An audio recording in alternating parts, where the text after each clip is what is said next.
আমি বললাম যে হারাবে কেন, এখানে আমার নানুর বাসা, আমি এখানে এসেছি আমার মাকে খোঁজার জন্য। কিন্তু অবাস্তব একটা ঘটনা হচ্ছে যে এখানে কেউ আমার নানুকে চিনতেছে না, আমার নানু বাসা চিনতেছে না, এবং আমার মাকে কেউ চিনতেছে না। এখন আমি কি করব?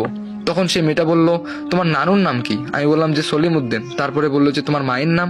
এরপর আমি বললাম যে আমার মায়ের নাম সুহাসিনী, আমার নানুর নাম সলিম উদ্দিন, এই গ্রামেই বাসা। তারপরে সেই মেয়েটাকে আমি সবকিছু খুলে বললাম। মেয়েটা অবাক হয়ে গেল। আমি বললাম যে হ্যালো, কিছু তো বলেন, আপনি কি আমার মাকে চিনেন? হঠাৎ করে সেই মেয়েটা আমার সামনে থেকে উধাও হয়ে যায়।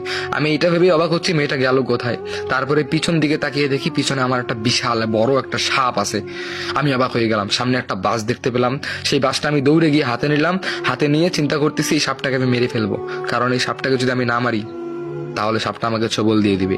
তারপর আমি বাসটা নিয়ে আস্তে আস্তে সাপটার দিকে আগাচ্ছি। যদি সাপটা আমার কোনো ক্ষতি করে তাহলে আমি সঙ্গে সঙ্গে সাপটাকে মেরে ফেলবো। তারপর আমি ভয়ে কাঁপতেছি। ভয়ে কাঁপতে কাঁপতে আমি সাপটাকে বলতেছি, কিরে তুই আমাকে মারবি? তুই আমাকে ছোবল দিবি? আর ছোবল দে, তুই আমাকে ছোবল দে। আমার মাকে খুঁজে পাচ্ছি না, আমার ফ্যামিলির কাউকে খুঁজে পাচ্ছি না, ছোটবেলা থেকে বাবাকে তো পাইনি। আয়, তুই আমাকে ছোবল দিয়েই মেরে ফেল। তারপর আমি হাত থেকে বাসটা ফেলে দিয়ে ওখানেই বসে পড়লাম কান্না করতে করতে।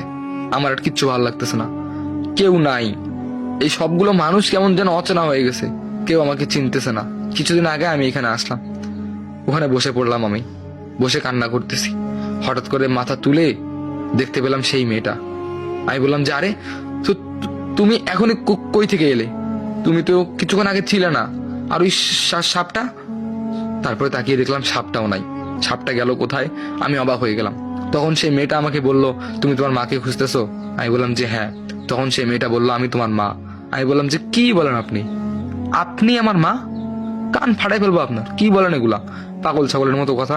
তখন সেই মেয়েটা আমাকে বলল, এখন যে সাপটা দেখলেন, সাপটা আমি, আর আমি তোমার মা। আমি অবাক হয়ে গেলাম।